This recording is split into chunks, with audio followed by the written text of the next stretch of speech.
Welcome back. It's the Kovacs Report, and it's time to dive into the cosmic odyssey unfolding over in Imperial, issue 3 by Jonathan Hickman and Federico Vicentini. Now, I'm going to do a little bit of a previously on in case you've missed the first 2 issues. But before that happens, I am going to go through it page by page. So do like the video if you like the video, read the book if you don't want it spoiled, and hit subscribe if you can too. So, previously on Imperial, the fragile peace of the Galactic Council has shattered. Tensions reached a breaking point when 5 prominent leaders were found mysteriously poisoned, sending shockwaves through the interstellar assembly. As the Council scrambled to uncover the culprit, chaos erupted. A Wakandan marksman struck down Jason of Spartax in full view of the delegation. The assassination triggered catastrophic damage to the Council chamber, venting atmosphere into space and scattering several delegates, including Emperor Hulkling of the Kree Skrull Alliance, whose fate remains uncertain. Now, in the aftermath, panic turned to vengeance.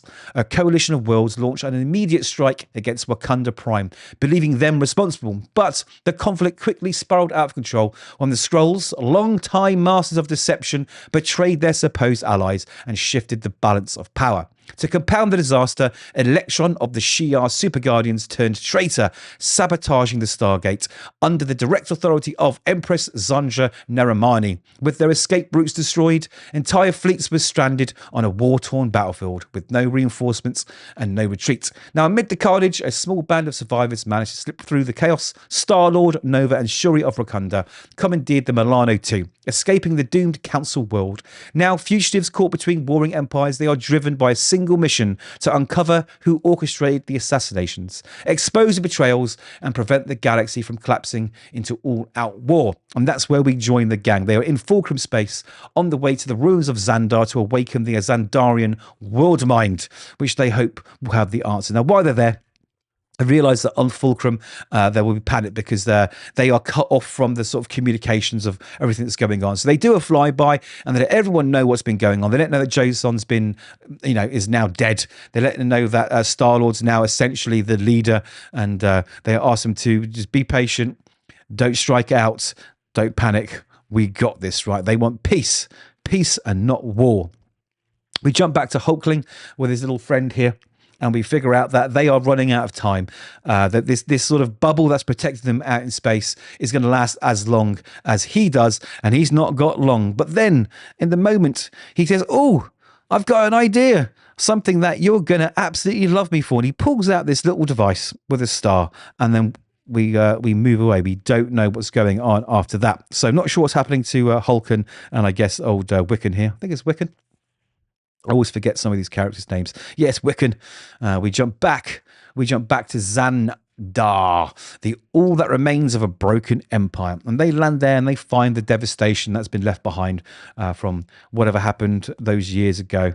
They jump on some speeder bikes and they go to this building where they want to find this sort of Xandarian world mind that can have the processing power and the knowledge to figure out what is going on. So they get in, access is granted, and they realize that it takes immense power, right, and a lot of money to power this thing. And the thing is, once that power runs out, this world mind will also take all of the history and knowledge and stories and everything else that's being preserved of this world and its culture.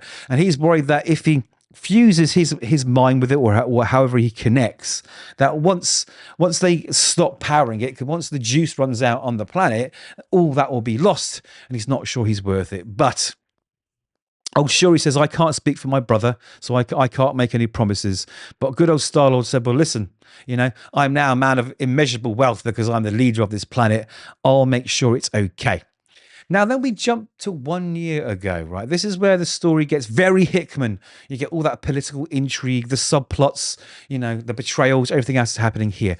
Now, look, I loved issue 1 and 2, and I like issue 3, but issue 3 was a hard read. I'm going to be very, very, very honest. It was a very, very hard read, okay? Because this section of the book takes so long to get through, and I mean a really long time. And you're missing out on a lot of, other stuff you could be doing, action, finding out what's going on with the Hulk and She-Hulk and all the other characters. But no, we get the Grand Master revealed as one of the 2 individuals that have been secretly masterminding what's been going on. They have created this war. So we are Kalak Thun, commonly referred to as the Fishbowl, acquired over 500 years ago in a game of chance against a fellow elder of the universe. This aquatic refuge is home to the largest collection of sea life in this corner of the Greater Magellanic Cloud. It is an environment both nurtured and powered by stolen sun from subatomica and kept in constant state of predator-prey equilibrium. For in the Fishbowl, the only game survival is played on the observational level between those foolish individuals who dare to gamble at the highest level and the owner of this place, the greatest strategist in the known universe, the Grand Master. So, who has come to see the Grand Master? Who is this other fellow playing this sort of four-dimensional chess and causing all this chaos? Well, it is Maximus of the Inhumans. He is basically the brother of Black Bolt. So he's basically the Loki to Thor, and he has been the one that has engineered all this mess. He made a wager with this chap, he's making the wager now. So this was a year ago. So he wagered all the long-held secrets of Terrigenesis, along with all existing records of human, or rather inhuman genealogy. And that's what he is bartering with here. He says, you do this thing for me, right? This is what you get. So over that period of a year, because this was a big job, he has engineered, put all the pieces into place, and he's finally pushed the first domino, and this thing has spread out across the galaxy. These wars have begun. The Wakandans, who had this leverage because they had this resource of vibranium, who are often feared, they are now at the mercy of these other worlds, because once you have this power, the resentment builds up, and the other worlds have decided this is a good opportunity to, seize those resources, because they think that Wakanda is behind the killings and the assassinations. So we get a very, very, very long-winded about their motivations. For most part, the Grand Master's motivation, right? He's kind of one of those guys that's been there, done that. He's lived for eons, and he likes the game. He gets the thrill from the game, being able to outsmart people, change things, move people around the chessboard, literally. Okay, but Maximus here, don't trust him. So we literally get the whole story told all over again, okay? We get all the characters mentioned and their motivations and what's happened in the first two issues. And it really, really, really, really drags on. And it's good, don't get me wrong, but I want some action. I want something else. This could have been done in a lot less amount of pages. So anyway, he says, I've done it, We have reached the end of our game, so you need to pay up. He says, actually, I don't want the secrets of the Inhumans. You can keep them. He says, I cannot lose, but did you think I would really leave everything as it was, leave the galaxy in chaos? Do you think I would really start all this war and let it run its course? He says, no. He says, you know what? I've won, and I'm now going to put it all back into place as it was. But Maximus is not perturbed by this. He says, well done. He says, I have to say, I am impressed. It looks like you win. Okay. But then he reveals something else. As you can see, he says, that's not going to happen, old boy. No. I need this war to, fulfill its course, because I and my brother, Black Bolt, you see Lockjaw here. Always good to see Lockjaw. We basically want to become the new power across the galaxy. So that can't happen. And old Black Bolt here absolutely unleashes on him with the smallest word of, I win.